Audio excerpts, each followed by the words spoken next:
Hello student, welcome to my YouTube channel study time with Ravi.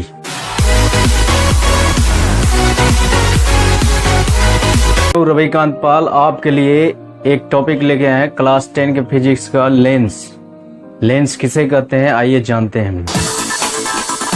Lens क्या होता है कि लेंस एक ऐसा पारदर्शी माध्यम जैसे कांच होता है जो दो गोली पृष्ठों अथवा एक गोली तथा एक समतल पृष्ठों द्वारा घिरा होता है, इसे लेंस कहते हैं।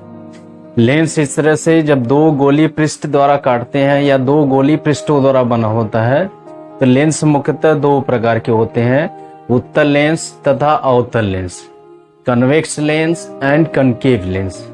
लेकिन जब एक गोली अथवा एक समतल पृष्ठ द्वारा लेंस बनाया जाता है तो उसके कई प्रकार हो जाते हैं, लेकिन हम लोगों को बस लेंस मुख्यतः दो प्रकार का होता है, यही अध्ययन करना है, उत्तल लेंस तथा अवतल lens, convex lens and concave lens.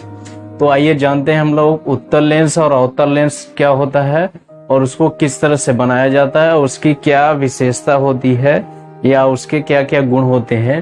तो आइए जानते हैं। लेंस होता है जो किसी कांच के ठोस गोले का बना होता है।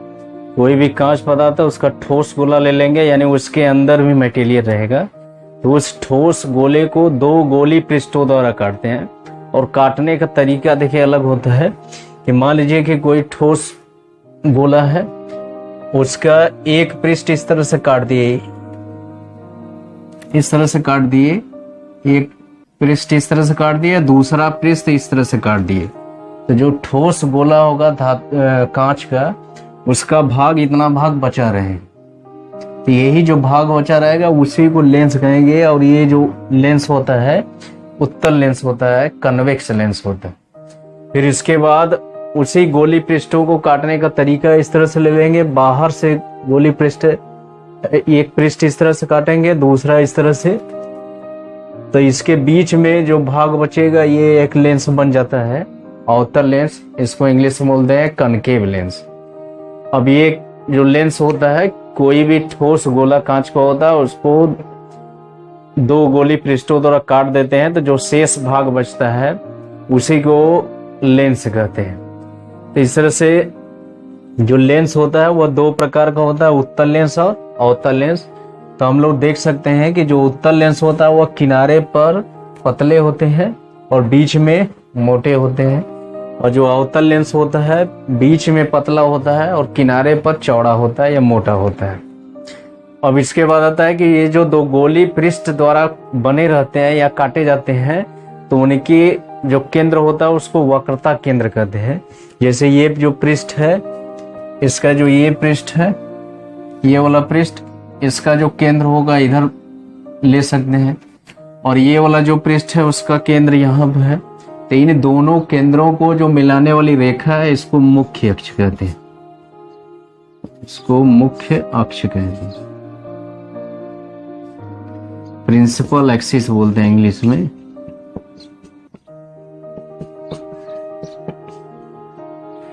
इसी तरह से इसमें भी, अवतल लेंस में भी दोनों गोली पृष्ठ है, ये पृष्ठ इस तरह से, इसका केंद्र यहाँ पर हो गया, और ये जो गोली पृष्ठ है इसका केंद्र यहाँ पर हो गया। इन दोनों केंद्रों को मिलाने वाली जो रेखा है इसको भी मुख्य अक्ष कहते हैं।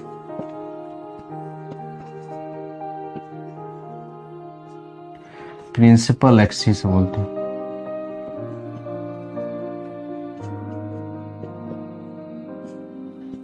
तो ये है लेंस, उत्तल लेंस और अवतल लेंस। अब इनके जो गुण होते हैं वो दोनों में अलग पाए जाते हैं। ये चूंकि ये जो लेंस होता है पारदर्शी माध्यम का बना होता है, इसलिए इसमें सदैव प्रकाश के अपवर्तन की घटना घटित होती है। तो प्रकाश के अपवर्तन में इनके दो विभिन्न गुण दिखाई देते हैं कि जो उत्तल लेंस होता है उसमें अभिसारी गुण दिखाई देता है, कन्वर्जिंग प्रॉपर्टी होता है, और जो अवतल लेंस होता है उसमें डाइवर्जिंग प्रॉपर्टी होता है, अपसारी प्रकृति होता है। तो इस तरह से उत्तल लेंस में अभिसारी प्रकृति होती है और अवतल लेंस में अपसारी प्रकृति होती है। तो उसको हम लोग देखेंगे। लेंसों की अभिसारी और अपसारी प्रकृति को समझने के लिए हमें प्रिज्म का सहारा लिया जाता है कि जो प्रिज्म भी होता है एक पारदर्शी माध्यम होता है जिसका मुख्य परिच्छेद त्रिभुज की आकृति का होता है। उसमें भी जब प्रकाश किरण का अपवर्तन होता है तो हमेशा अपवर्तन के पश्चात जो प्रकाश किरण होती है आधार की तरफ झुकती है। जैसे इस तरह से प्रिज्म का मुख्य परिच्छेद होता है, त्रिभुज की आकृति का होता है इस तरह से, और इसका आधार नीचे मान दे, इसका शीर्ष ऊपर मान दे। अब इसमें जैसे प्रकाश किरण का अपवर्तन होता है, प्रकाश किरण इस तरह से आपतित होती है, इस पृष्ठ से आपतित होती है, तो इसमें से अपवर्तन के पश्चात, प्रिज्म के अंदर से अपवर्तन के पश्चात हमेशा आधार की तरफ झुक जाती है। इसी तरह से प्रिज्म में हमेशा अपवर्तन के पश्चात जो प्रकाश किरणें होती हैं हमेशा आधार की तरफ झुक जाती हैं। तो उसी सिद्धांत का, उसी नियम का प्रयोग करके हम लोग लेंस की अभिसारी और अपसारी प्रकृति को समझ सकते हैं। इसमें लेंसों को कई असमान कोणों वाले प्रिज्मों के रूप में माना जा सकता है या कई भागों के रूप में माना जा सकता है। जैसे जो ये उत्तल लेंस है, तो उत्तल लेंस में कई प्रिज्म ऐसे बांट सकते हैं, काट सकते हैं इस तरह से।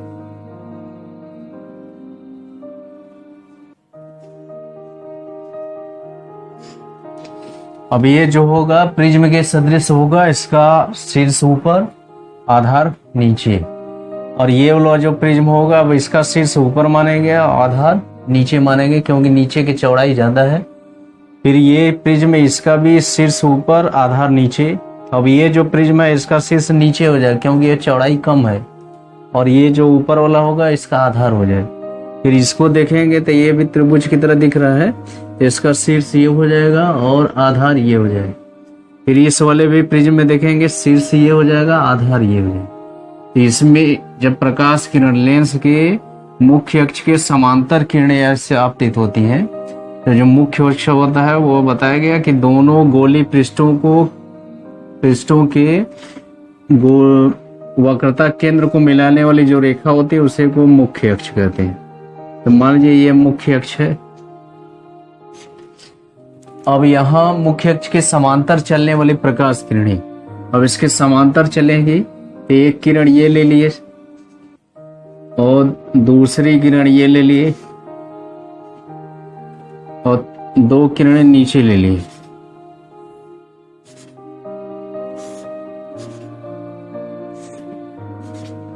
अब ये जो समांतर किरणें हैं लेंस से अपवर्तन के पश्चात, अब ये छोटा छोटा खंड माना गया प्रिज्म का, तो इससे अपवर्तन के पश्चात आधार की ओर झुक जाती है। हमेशा ये हमेशा आधार की ओर झुकेंगे, तो मुख्य अक्ष के इस बिंदु पर काटती है, और यहाँ भी ये भी आधार की तरफ झुके क्योंकि इसका आधार नीचे की तरफ है। ये वाला प्रिज्म इसका भी आधार नीचे मानेंगे तो यहाँ से आधार की तरफ झुक जाती है, और ये भी किरण इसका इस वाले प्रिज्म से अपवर्तन हो रहा है तो इसका आधार ऊपर है, शीर्ष नीचे है, तो ये भी इस तरह से अपवर्तित हो जाती है। ये वाला भी प्रिज्म इसका आधार ऊपर है तो ऊपर की तरफ चली जाती है।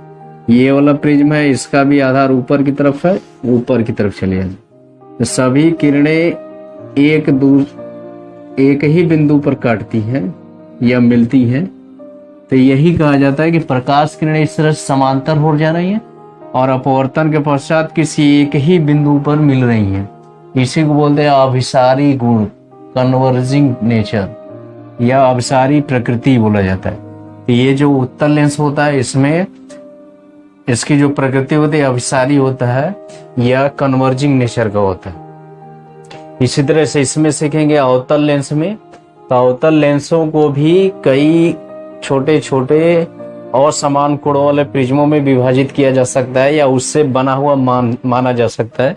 जैसे देखिए इसका जो मुख्य अक्ष होगा इस तरह से होगा, दोनों गोली पृष्ठों के वक्रता केंद्र को मिलाने वाली जो रेखा होती है वही मुख्य अक्ष होता है। तो मान लीजिए ये मुख्य अक्ष हो गया इसका, तो इसमें इसको कई भाग में बांट सकते हैं इस तरह से। अब जैसे ऊपर की बात करें तो ऊपर जो होगा इसका ये जो प्रिज्म होगा इसका आधार ऊपर की तरफ होगा, शीर्ष नीचे, और ये वाला जो प्रिज्म होगा इसका आधार ऊपर शीर्ष नीचे, इसका भी शीर्ष नीचे आधार ऊपर। और ये वाला जो प्रिज्म होगा ऊपर के चौड़ाई कम है इसलिए शीर्ष ऊपर आधार नीचे, और इसका भी शीर्ष ऊपर आधार नीचे। और सबसे नीचे वाला जो प्रिज्म है इसका शीर्ष ऊपर आधार नीचे। अब इसमें मुख्य अक्ष समांतर किरण चलेगी तो इसी प्रिज्मों से टकराएगी, इस तरह से आपतित होगी।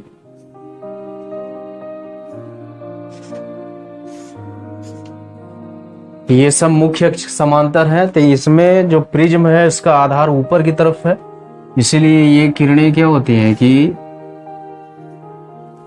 बाहर चली जाती हैं, इसके आधार की तरफ चली जाती हैं, इस तरह से चली जाती है।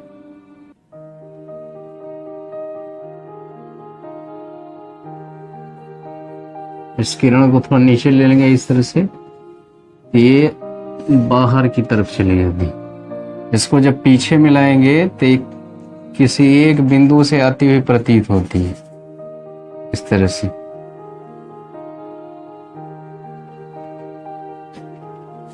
इस तरह से प्रतीत होती। जिस तरह से ये भी होगा तो ये प्रिज्म का आधार ऊपर है तो ये भी ऊपर की तरफ निकल जाती है,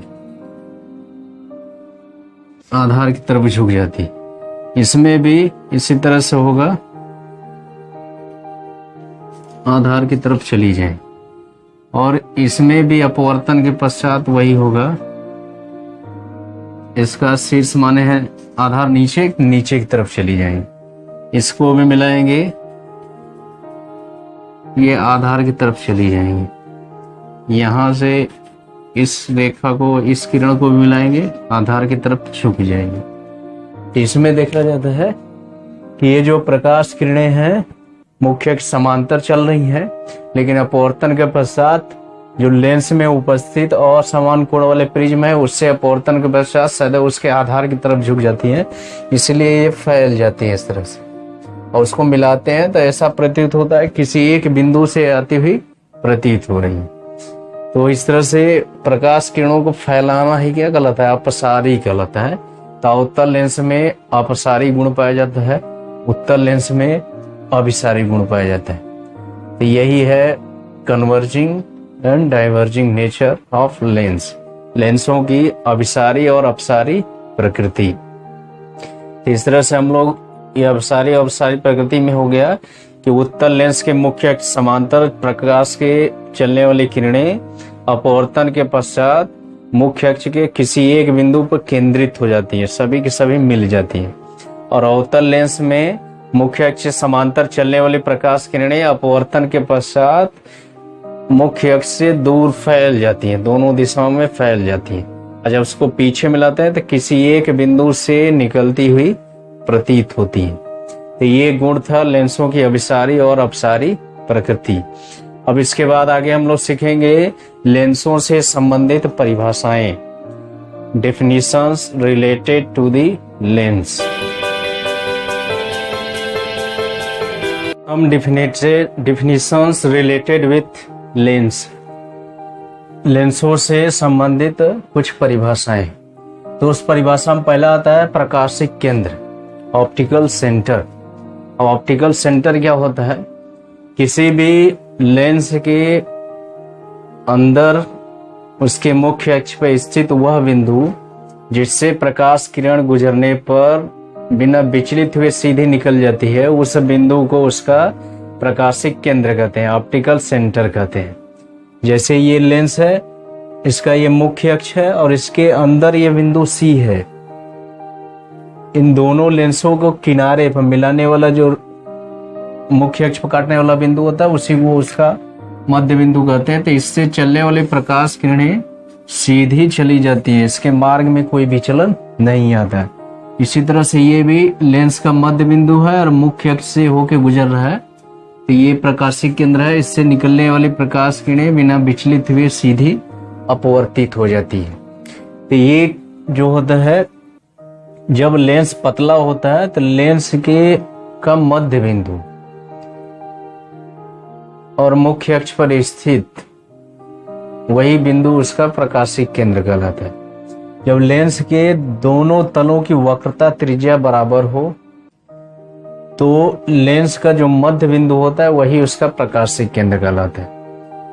लेंस का मध्य बिंदु कैसे निर्धारित करेंगे? मुख्य अक्ष होगा, फिर लेंस को दो बराबर भागों में काटेंगे, उसके दोनों किनारों को मिलाने वाली रेखा खींचेंगे तो मुख्य अक्ष और उस रेखाखंड का जो कटान बिंदु होगा वही लेंस का मध्य बिंदु कहलाएगा। तो वही लेंस का जो मध्य बिंदु होता है पतले लेंस की स्थिति में, तथा जब दोनों लेंसों की गोली तलों की वक्रता त्रिज्या बराबर हो तो लेंस का जो मध्य बिंदु होता है वही उसका प्रकाशिक केंद्र कहलाता है, ऑप्टिकल सेंटर कहलाता है। वास्तव में होता क्या है कि लेंस के जब प्रकाश किरण लेंस पर आपतित होती है, लेंस के दोनों पृष्ठों से होकर अपवर्तित होती है।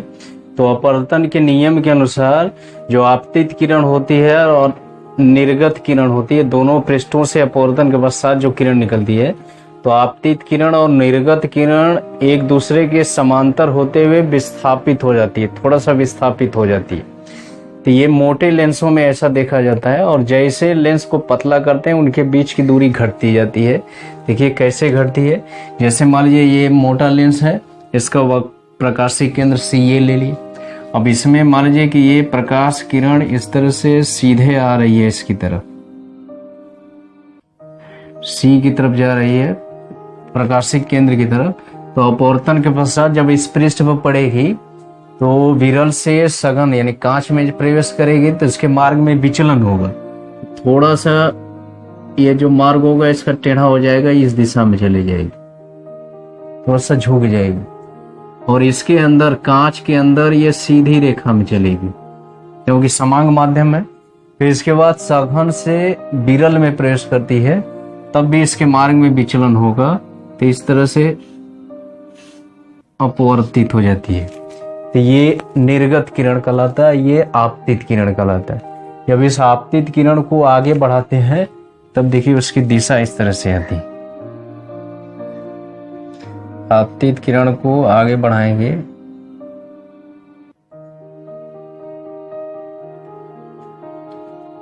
तो इस तरह से डैश डैश रेखाओं द्वारा दिखा सकते हैं उसको। यानी ये जब लेंस नहीं रहता तो ये जो आपतित किरण है ये डैश डैश रेखाओं की दिशा में आगे बढ़ती, लेकिन जैसे लेंस हो गया तो ये निर्गत किरण इसके समांतर हो गई या थोड़ा विस्थापित हो गई। इसके बीच की दूरी इतना विस्थापन है, लेकिन जैसे लेंस को पतला करते जाते हैं इसके बीच की दूरी घटती जाती है। तो ये प्रकाश किरण, निर्गत किरण और आपतित किरण एक दूसरे के समांतर होती है, तो उनके बीच जो विचलन होता है वो उसको शून्य माना जाता है। और लेंस को जब पतला करते हैं तो इनके बीच की दूरी और घटती जाती है, विस्थापन और घटता जाता है। इसलिए यह कह दिया जाता है कि लेंस के अंदर वह बिंदु जिससे प्रकाश किरण गुजरने पर सीधी चली जाती है उस किरण को उसका प्रकाशिक केंद्र कहते हैं, उस बिंदु को उसका प्रकाशिक केंद्र कहते हैं। तो लेंस इस तरह से प्रकाशिक केंद्र की परिभाषा यही होगी, लेंस के अंदर स्थित वह बिंदु जिससे गुजरने वाली प्रकाश किरण बिना विचलित हुए सीधी निकल जाती है, उसे उसका प्रकाशिक केंद्र आता है। फोकस तथा फोकस दूरी, फोकस एंड फोकल लेंथ। अब इसमें दो फोकस दूरियां होती हैं, दो फोकस और दो फोकस दूरियां होती हैं जिनको हम लोग चित्र द्वारा दिखाए हैं। पहला है ये और दूसरा ये भाग है।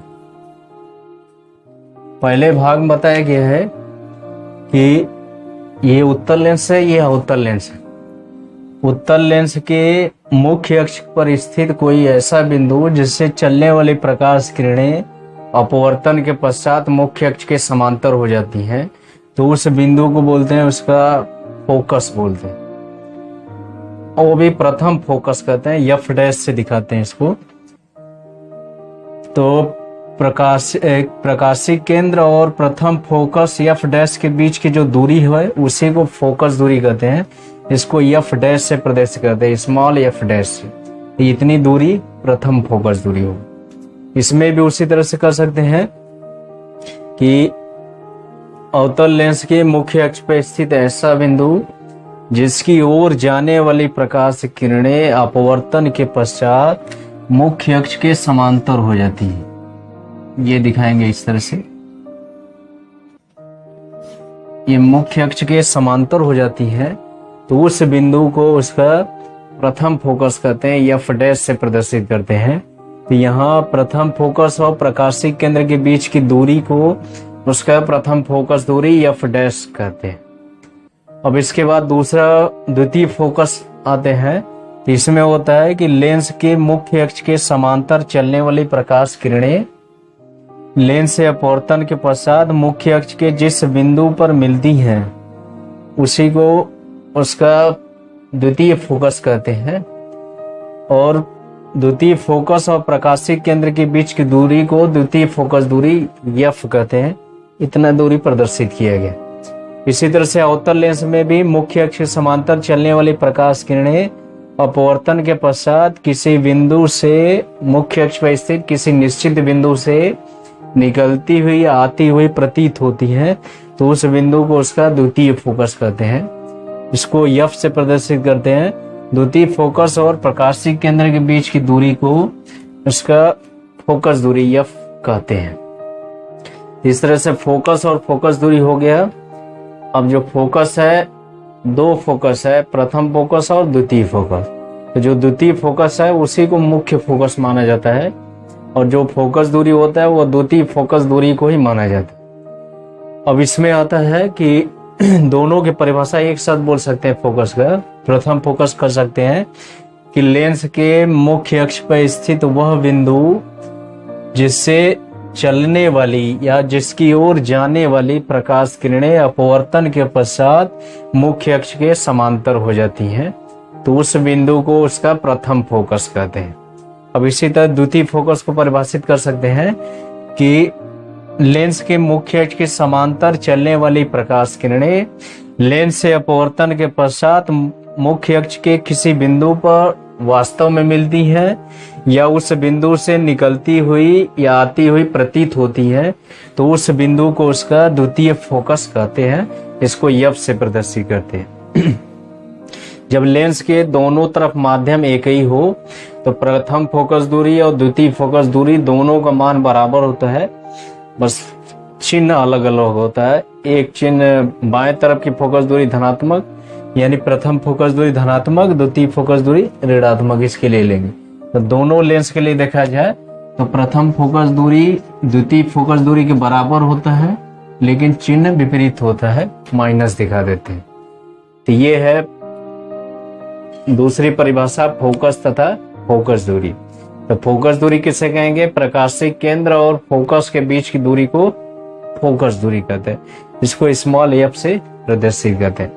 फिर इसके बाद अगला तीसरा इसमें आता है फोकस परिभाषा है फोकस तल, फोकस प्लेन, या इसको फोकल तल भी कहा जाता है, फोकस तल। अब फोकल प्लेन क्या होता है कि लेंस के फोकस बिंदु से होकर गुजरने वाला और मुख्य अक्ष के लंबवत जो तल होता है उसी को फोकस तल कहते हैं। इसका ये फोकस है, इस फोकस से होकर गुजरने वाला और मुख्य अक्ष के लंबवत इस तल को फोकस तल कहेंगे। इसी तरह से यहाँ भी फोकस तल बना सकते हैं, ये कि मुख्य फोकस से गुजर रहा है और मुख्य अक्ष के लंबवत है, तो ऐसे तल को फोकस तल कहते हैं। ये भी फोकस तल ले सकते हैं, इधर भी फोकस तल ले सकते हैं। तो यही है। अब ये जो फोकस तल होता है वो काल्पनिक तल होता है, जो मुख्य फोकस या फोकस बिंदु से होकर गुजरता है और मुख्य अक्ष के लंबवत होता है, उस तल को उसका फोकस तल कहते हैं। तो आज हम लोग सीखे लेंस की परिभाषा सीखे, लेंस के प्रकार सीखे और लेंसों की अभिसारी और सारी प्रकृति सीखे। फिर उसके बाद अंत में लेंसों से संबंधित कुछ परिभाषाएं सीखे। तो इतना ही। अब इसके बाद अगले टॉपिक बताएंगे। तब तक के लिए धन्यवाद।